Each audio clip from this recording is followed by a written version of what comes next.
This is the Ford Ranger Raptor. It's in the Azure gray paint, and it's pretty much as fully loaded as it's going to get. But look at this. Starting price point, $80,000. But there are a lot of things that make the Ranger Raptor unique in comparison to the regular Ranger. And I mean, look at this.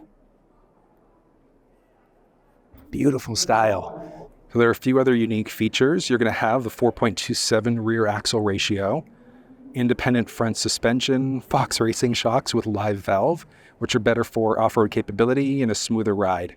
It's also got Watts Link rear suspension, 17-inch wheel, 33-inch rubber. That is gorgeous. Suspension is a little bit unique. Oh, hold on, are you going to be able to see that? Yeah, suspension is a little bit more unique in comparison.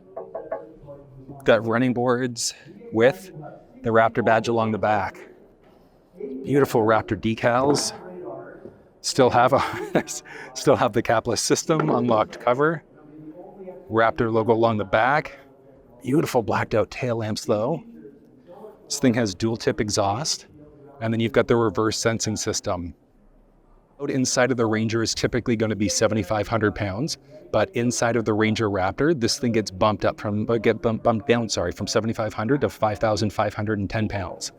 So you can't tow quite as much inside of the Ranger Raptor than you could in comparison to the regular Ranger. But this thing is also really off-road capable in comparison. One big difference between the 2023 and the 2024 Ranger, as of right now, this thing is only going to be available in the Super Crew configuration. So the 4 full doors. You don't have the option for the Super Cab configuration, unfortunately, which means that you're only looking at a 5-foot bed inside of this thing.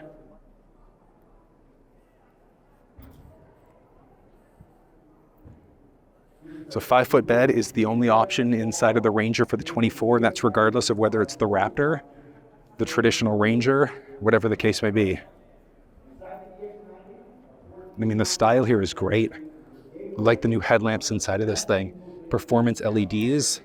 You've got the beautiful Ford logo in the front-facing camera, and I'm actually curious. Yeah, front-facing and side-view mounted cameras. So this thing is going to have a full 360 camera. Pre-production unit. Taking a peek. One nice thing. This thing now has the option for driver's seat memory. All of your basic side-view mirror controls, window controls, basic speaker system, and that Raptor red follows all the way throughout. The steering wheel, the new infotainment system, even throughout the seat. That is beautiful. It's a power adjustable seat inside of the Ranger Raptor. One thing about payload, it's all over the place as well, but you're maxing out at 1,411 pounds inside of the Ranger Raptor. Taking a peek underneath the hood. So the traditional Ranger is powered by a 2.3-liter turbocharged engine, but the Ranger Raptor is a 3-liter turbocharged instead. 405 horsepower, 450 pound-feet of torque, which is ridiculous. It's like a huge step up from the regular 2.3-liter. That is beautiful.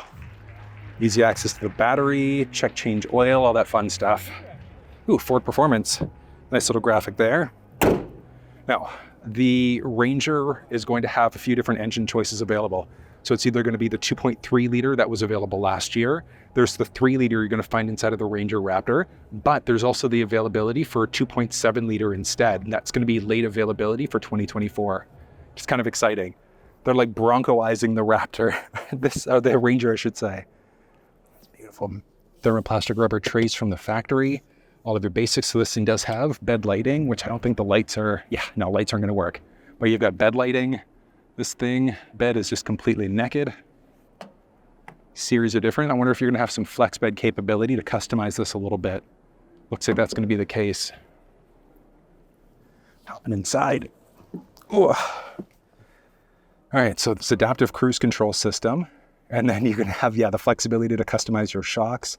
There's going to be a custom Raptor mode there as well. So that's neat. Push button start. And then this thing has an integrated brake controller now.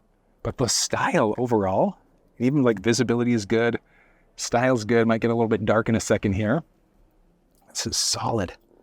So you're going to have dual zone climate control, the new Sync 4 infotainment system, wireless charge pad support down there too.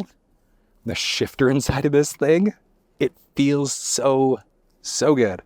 So you've got park, reverse, neutral, drive, and ooh, yeah, you've got the manual mode there as well. So you'd have the flexibility of adjusting of gears on the fly when you're in that manual mode. This goes well with the 10-speed automatic transmission. A few cup holders, parking brake, I'm assuming all of your different drive modes. Yeah, all of your different drive modes, terrain modes maybe, for that button there.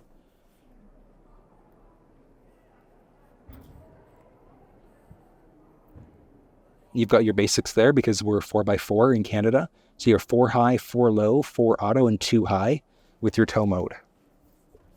The armrest inside of this thing, standard removable tray with a 12-volt power point in there. Up overhead, yeah, this thing does feature an auto-dimming rear view mirror, cabin control lights, and is that? Oh, it's going to be a power sliding rear window. So not a manual slide. Full power, sunglasses holder with all of your aux switches. Beautiful. Top of that, you've got your visor with the garage door opener built in. This thing's going to have lights inside of the visor. Oh, this thing extend out. Oh, yeah. Oh, wow. Like more than enough to block all of the sun. That might be hitting your face, but I mean, this looks beautiful.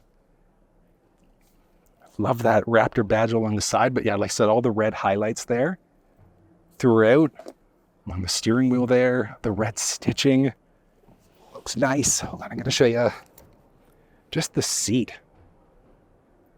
Raptor seat. Red highlights in there. So this is going to be the only choice that's available for the Raptor.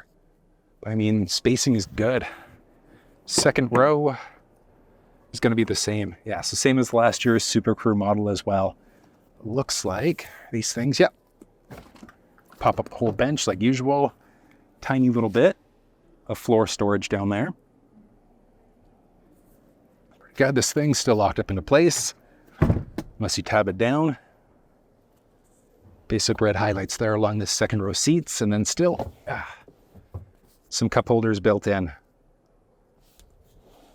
It's kind of, I like that this thing is now a power sliding rear window rather than just manual sliding. Along the back here, make it a little bit tough to see, but we've got 2 USB power points, so a USB-C, USB Type A, and then a 400-watt wall plug back there too. A little bit of storage, and there's some pockets behind both the driver passenger side. It's great. And hold on, spacing-wise, so it's honestly, it's the same as last year space-wise back here. So this seat is set up for myself being 6 feet tall.